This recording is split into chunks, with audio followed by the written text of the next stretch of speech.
Good morning students. आज अपन BSc part second के अंदर जो इससे पहले वाले लेसन में अपन ने क्रेब साइकिल को पढ़ा था, उस क्रेब साइकिल के अंदर हमने आपको केवल साइकिल के बारे में ही बताया था कि साइकिल होती क्या है, उससे प्राप्त एनर्जी के बारे में अपन ने क्या है उस समय कोई चर्चा नहीं की थी। आज हम उन्हीं पदों की चर्चा करने वाले हैं एनर्जी के ऊपर। इससे क्या होता है, आपका अलग से ही क्वेश्चन आ जाता है बहुत बार, और क्वेश्चन किस रूप में आ जाता है, क्वेश्चन सीधा का सीधा आ जाता है आपका कि पायरुविक एसिड के ऑक्सीकरण से प्राप्त एनर्जी के पदों को बताइए और उसमें कितनी एनर्जी प्राप्त होती है। इस प्रकार से हमें क्या करना पड़ा है, उन पदों के बारे में भी व्याख्या करनी होती है और साथ में क्या करना होगा, एनर्जी के बारे में बतानी होती है। एनर्जी के बारे में हमने क्या है, जैसे शुरू किया था आपका ये लेसन टॉपिक, उसी वक्त हमने बता भी दिया था कि क्रेब साइकिल के हमें 30 एटीपी के अणु क्या होते हैं, प्राप्त होते हैं, लेकिन कौन कौन से पदों में प्राप्त होते हैं इसके बारे में हमने आपको नहीं बताया था। क्रेब साइकिल पढ़ी थी, वहाँ भी हमने इन बातों को क्या है आपको नहीं बताया। अब हम आपको उन बातों को बताएंगे भी। तो आज की जो क्लास है आपकी वो कौन सी हो गई,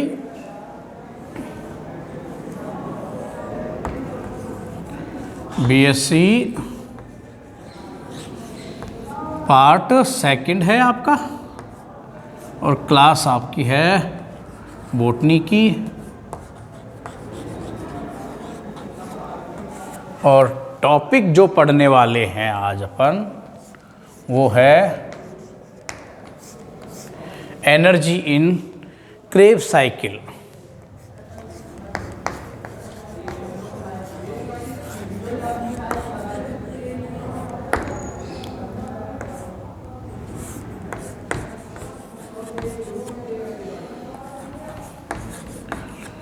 क्रेब साइकिल के अंदर जो ऊर्जा प्राप्त होती है उसके बारे में अपन को क्या करना है, यहाँ पढ़ना है।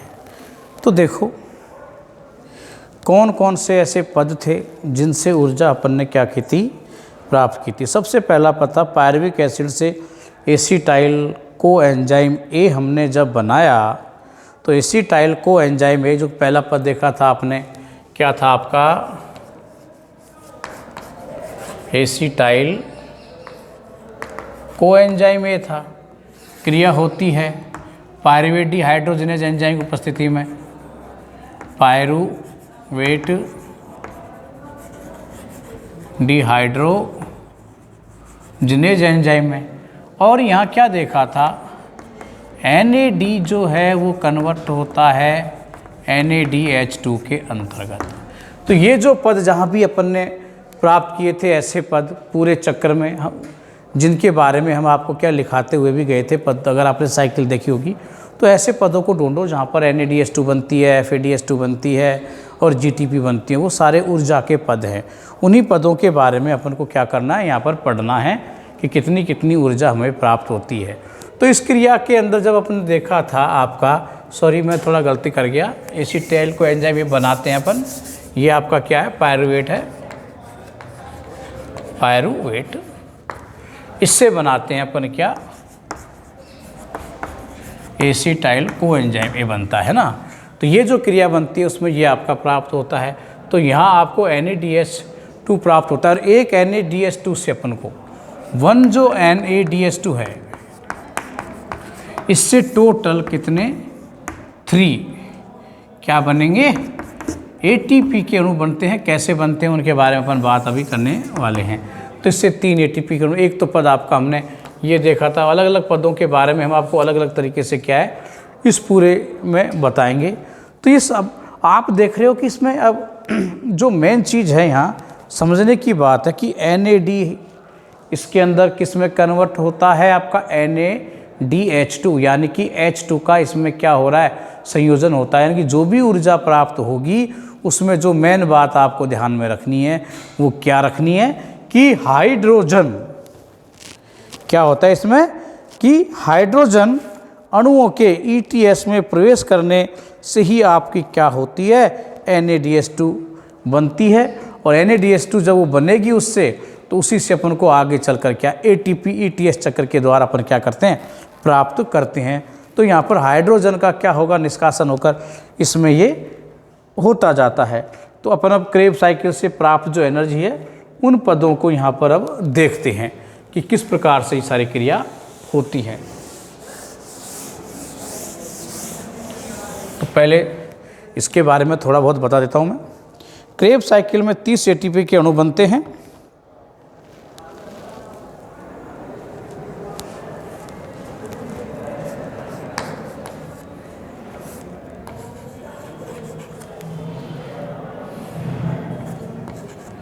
क्रेब साइकिल में 30 ATP के अणु बनते हैं। पहली बात तो ये बिल्कुल क्लियर कर लो, बनते हैं, है ना। 30 ATP के अणु बनते हैं, जिनमें से 28 ATP जो हैं वो 20 हाइड्रोजन अणुओं के ETS में प्रवेश करने से बनते हैं।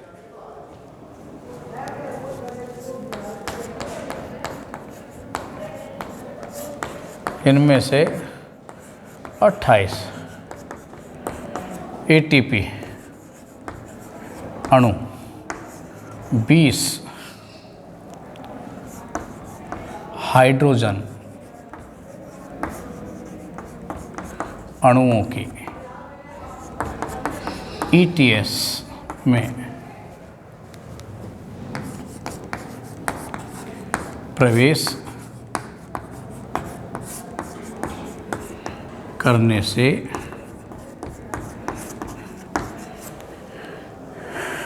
बीस हाइड्रोजन किस प्रकार से काम में आएंगे वो मैं आपको आगे बताऊंगा। 28 ATP के अणु हैं, तो 20 हाइड्रोजन अणुओं के ETS में प्रवेश करने से बनते हैं, जिनके बारे में अपन चर्चा करेंगे। और 20 में से 16 जो हाइड्रोजन हैं वो क्या है, 8 NADH2 का निर्माण करते हैं।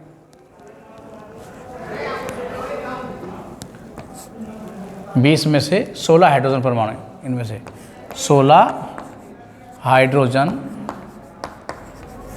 परमाणु 8 NADH2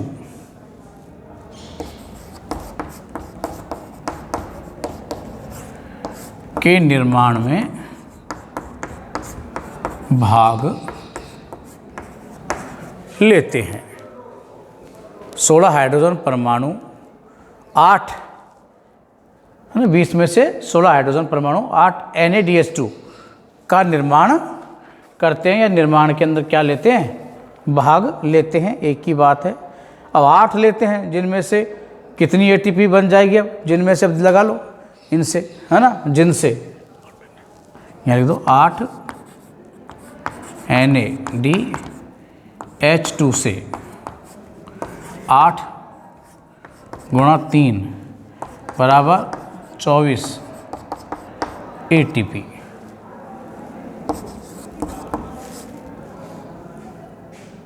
अणु बनते हैं। भाई हमने बता ही रखा है, एक NADH2 क्या करता है, आपका 3 ATP बनाता है, तो 8 बन रहे हैं, तो 8 से कितने हो गई, 24 ATP अणु हो गए ना, बन जाती हैं। अब 16 थे, अब 4 हाइड्रोजन परमाणु आपके और रह गए, है ना भाई। 20 हाइड्रोजन परमाणु तो है ना, 20 में से कितने रह गए, अब 4 रह गए। अब बचे हुए जो 4 हैं, तो क्या लिखेंगे, 4 शेष 4 हाइड्रोजन अणु कर दो, या परमाणु तो गलत हो गया ना, अणु कर दो इसको। 4 हाइड्रोजन अणु क्या करते हैं, FADH2 का निर्माण करते हैं। हो गया, कितने का, अणु 2 FADH2 का निर्माण करते हैं। हाँ, यहाँ लिखो, एक FADH2 से 2 ATP अणुओं का निर्माण होता है ना। अतः 2 FADH2 से 2 गुणा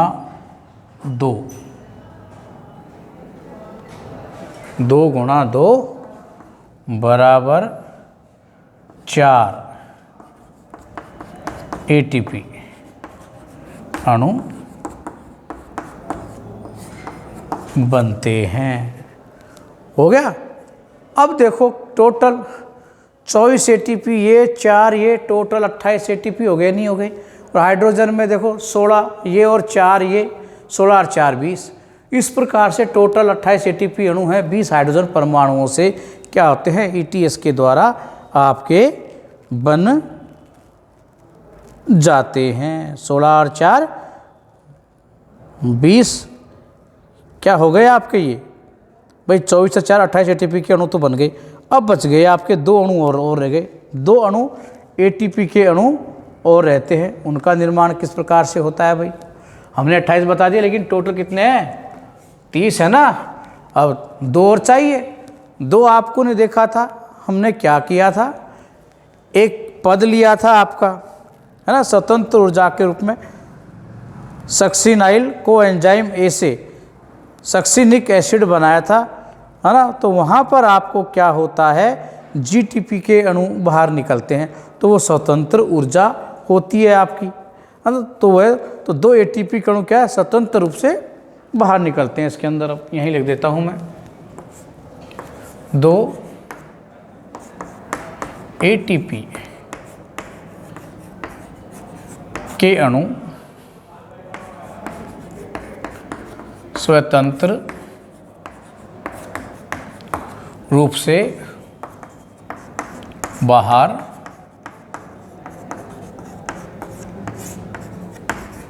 निकलते हैं, है ना, जो कि GTP के रूप में होते हैं। हो गया। इस प्रकार से कुल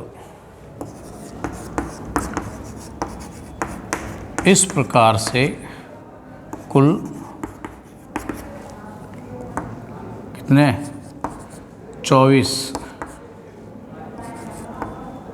NADH2 से ATP बनते हैं।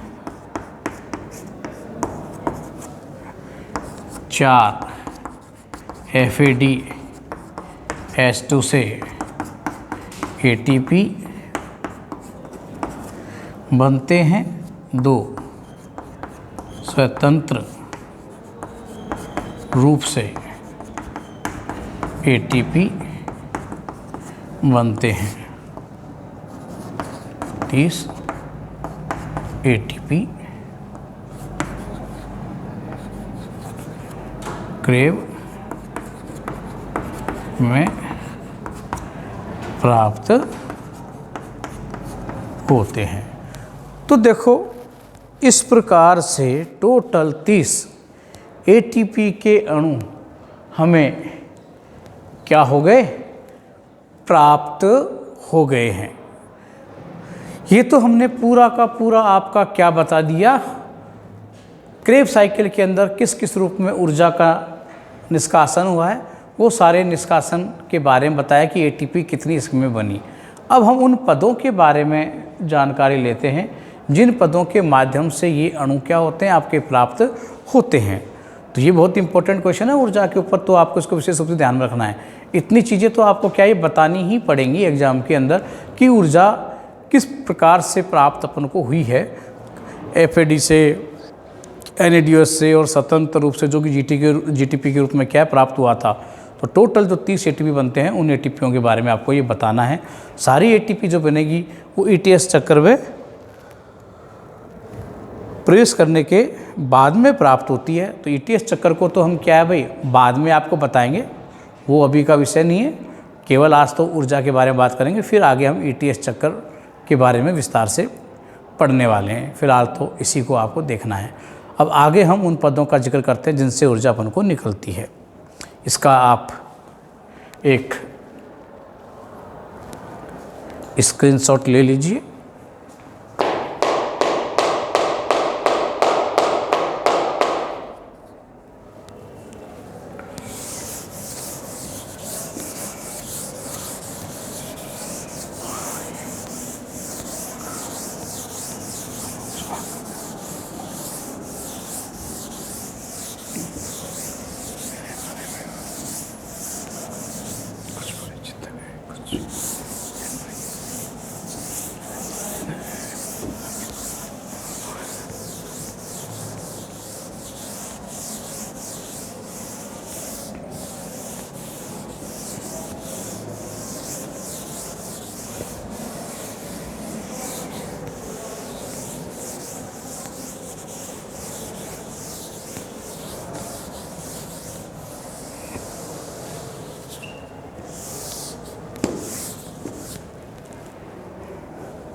अब देखो, अब बात करते हैं अपन ऊर्जा की प्राप्ति के बारे में। ऊर्जा कैसे कैसे प्राप्त उसमें होती है।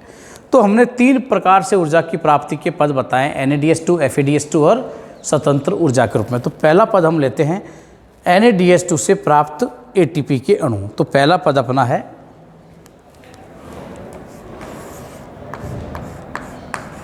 NADH2 से प्राप्त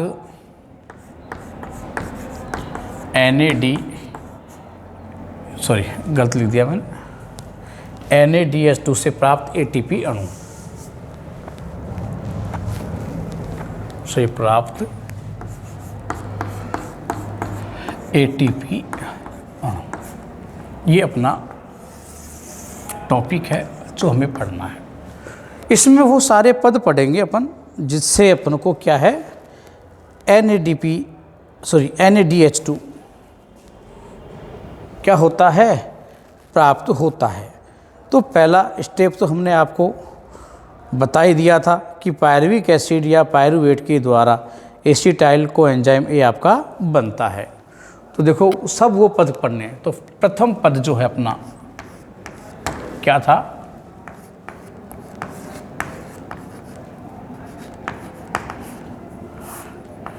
पायरुविक एसिड। तो पायरुविक एसिड के द्वारा क्या होता है अपन को वो देखना है कि पायरुविक एसिड जो है वो एक एंजाइम काम में लेते हैं अपन। यहाँ पर कौन सा एंजाइम है,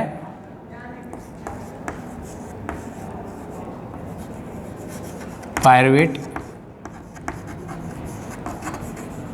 डिहाइड्रोजिनेज। इससे बन जाता है आपका क्या, acetyl co enzyme A plus 4 अणु हाइड्रोजन के इसमें से क्या होते हैं, निष्कासित होते हैं। ये विशेष बात यहाँ पर आप ध्यान में रखोगे।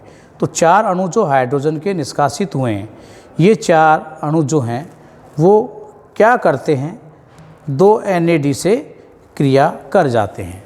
ये 4 अणु हैं वो आगे क्या करेंगे, 2 NAD है इससे क्रिया कर जाते हैं आपके ये चारों हाइड्रोजन अणु। और चारों हाइड्रोजन अणु जब क्रिया कर जाएंगे तो आपको क्या मिल जाएगा, 2 NADH2 क्या हो जाता है, अपन को प्राप्त हो जाता है। क्या मिल गए, 2 NADH2 अपन को यहाँ प्राप्त हो गए। और एक NADH2 से क्या होता है, ये हमने देखा ही था कि एक जो NADH2 है ना, कि 1 NADH2 से जो ऊर्जा निकलती है आपकी, वो निकलती है 3 ATP। और अपने पास तो कितने हैं, 2 NADH2 हैं। अतः 2 NADH2 से जो 2 NADH2 से जो ऊर्जा निकलेगी आपकी, वो कितनी हो जाएगी भाई?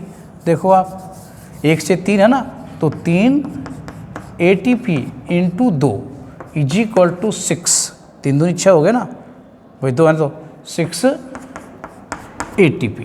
तो कितने ATP बन गए इससे? टोटल आपके पास 6 ATP के अणु क्या हो गए, यहाँ प्राप्त आपको हो जाते हैं। तो पहला स्टेप तो आपका हो गया, ये हो गया। दूसरा पद कौन सा था वो और देखना है आपको। दूसरे पद के अंदर हमने जो NADH2 प्राप्त किया था वो है आइसोसिट्रिक एसिड से ऑक्जेलोसक्सिनिक एसिड।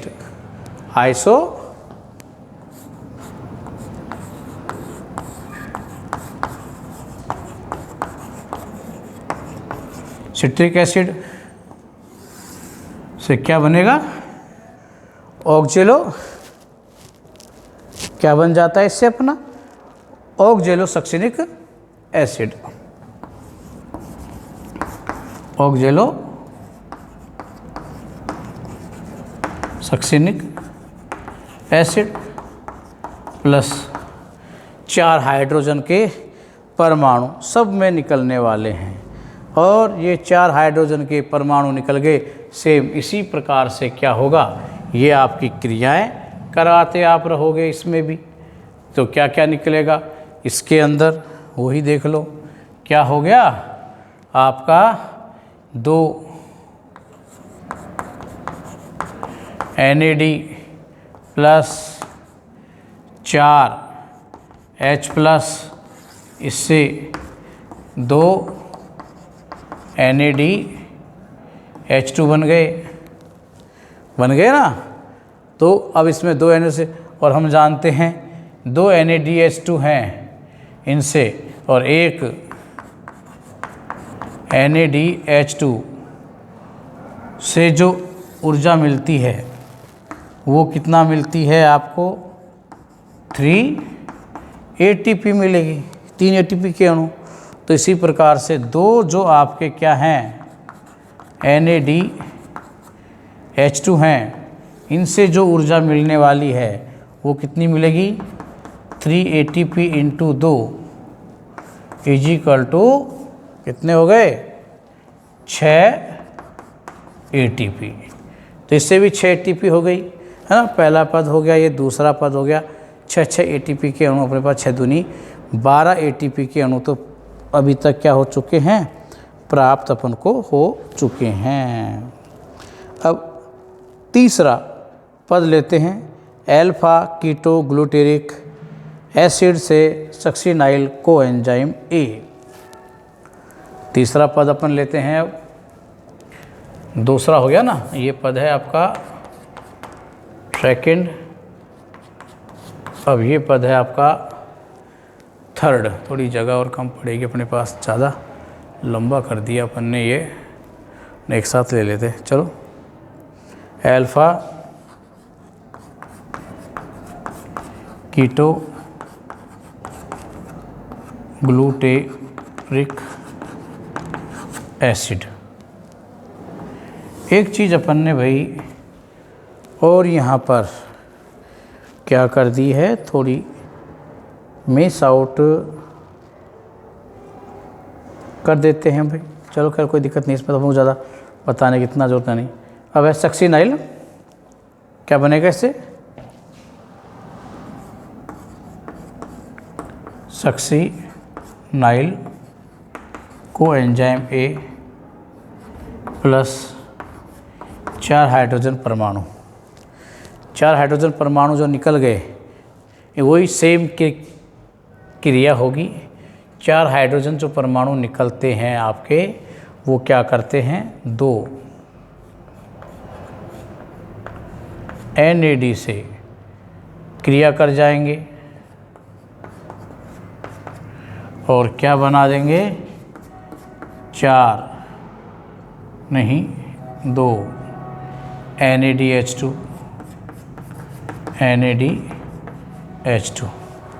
और इससे 2 NADH2 से जो ATP बनती है वो कितनी आएगी, 3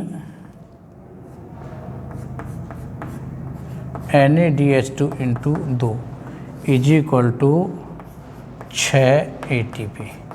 कितने बन गए, 6 ATP के अणु आपको प्राप्त यहाँ पर हो गए हैं। ये 3 पद तो हमने बता दिए। चौथा पद है वो मैं भाई यहाँ पर लिख देता हूँ आपका, ये चौथी अभिक्रिया जो है। चौथी अभिक्रिया के अंदर हमने जो आपको बताया था उसके अंदर क्या बताया था कि वहाँ पर मैलिक एसिड है वो ऑक्जेलोएसिटिक एसिड में कन्वर्ट हो जाएगा। क्या आएगा यहाँ, मैलिक एसिड ये किसमें, OAA में कन्वर्ट हो जाता है और 4 हाइड्रोजन के अणु इसमें भी बनते हैं। और वही 2 NAD जो हैं वो क्या करते हैं, 4 हाइड्रोजन से क्रिया करके 2 NADH2 का निर्माण यहाँ कर देंगे। और इस प्रकार से अपन को 2 NADH2 से भी कितने, 6 ATP क्या होते हैं, बन जाते हैं। तो इस प्रकार से कुल NADH2 से प्राप्त अगर ऊर्जा की बात करें, है ना, तो यहाँ पर करें अपन कुल आते हैं कुल NADH2 से प्राप्त ATP प्लस जो भी कहो आप ऊर्जा बराबर कितनी हो गई, 24 ATP। कितने प्राप्त हो गए भाई, 24 ATP के अणु हमें क्या होते हैं, इसमें प्राप्त हो जाते हैं। तो यहाँ देखा हमने आपको कि इसके अंदर टोटल NADH2 से जो ATP की ऊर्जा प्राप्त होती है वो कितनी हो गई, 24 अणु ATP के प्राप्त अपने यहाँ होते हैं। तो यहाँ हमने जो 4 पदों के अंदर केवल क्या किया है, इन 4 पदों में केवल आपको NADH2 से प्राप्त ऊर्जा के बारे में जानकारी दी है। तो ये एक बार और यहाँ पर 4 पद कौन कौन से, सबसे पहले पायरुविक एसिड का था जो एसिटाइल कोएंजाइम A में परिवर्तित होता है, 4 हाइड्रोजन परमाणु यहाँ से निकलते हैं। ये 4 हाइड्रोजन जो परमाणु हैं आपके वो दो अणु NAD से क्रिया करके क्या करते हैं, 2 NADH2 का निर्माण करते हैं। और हम जानते हैं एक NADH2 है वो 3 ATP के अणुओं का क्या कर रहा है, निर्माण कर रहा है। तो 3 NADH2 के निर्माण यहाँ पर क्या है आपका हो जाता है। और इस प्रकार से 2 NADH2 बने हैं तो 1 से 3 बनते हैं, तो 2 से कुल टोटल कितने ATP के अणु बनते हैं, वो बनते हैं आपके 6। तो 6 ATP के अणु हमने आपके ये बना दिए। फिर दूसरा पद कौन सा था NADH2 का, वो था आपका आइसोसिट्रिक एसिड से ऑक्जेलोसक्सेनिक एसिड। यहाँ एंजाइम का नाम भी अगर आप लिखना चाहें तो लिख सकते हैं, अन्यथा कोई ज़रूरी नहीं है क्योंकि साइकिल के अंदर हम पूरा बता चुके हैं। यहाँ केवल हम ऊर्जा प्राप्ति हेतु पढ़ रहे हैं। फिर भी आप चाहो तो लिख सकते हो डिहाइड्रोजनेज, क्या होगा यहाँ पर काम में आने वाला है, क्योंकि जो भी आपके होते हैं वहाँ पर डिहाइड्रोजनेज ही लगेगा। और डिहाइड्रोजनेज होगा तो कौन सा हो जाएगा, आइसोसिट्रिक एसिड डिहाइड्रोजनेज आपका क्या होगा, इसमें एंजाइम काम में आने वाला है। यहाँ भी 4 हाइड्रोजन निकले, तो सब क्रियाओं के अंदर क्या होते हैं, हाइड्रोजन निकलते हैं। इससे पहले हमने बताया था कि जो हाइड्रोजन आपकी निकलती है वही हाइड्रोजन ही क्या करती है, NADH2 के निर्माण में काम में आती है। इसी प्रकार से हमने टोटल आपको क्या बताया था, कितने हाइड्रोजन, 20 हाइड्रोजन परमाणुओं का निष्कासन इस क्रिया के अंतर्गत बताया है। और 20 हाइड्रोजन परमाणु में से 16 हाइड्रोजन परमाणु तो यहीं पर ही आपके क्या होते हैं, काम में आते हैं। देखो 4 1 2 3 4 पद हैं, 4 पदों में क्या हो गए, कितने निकल गए, 4 में से कितने निकल रहे, 4 4 निकल रहे,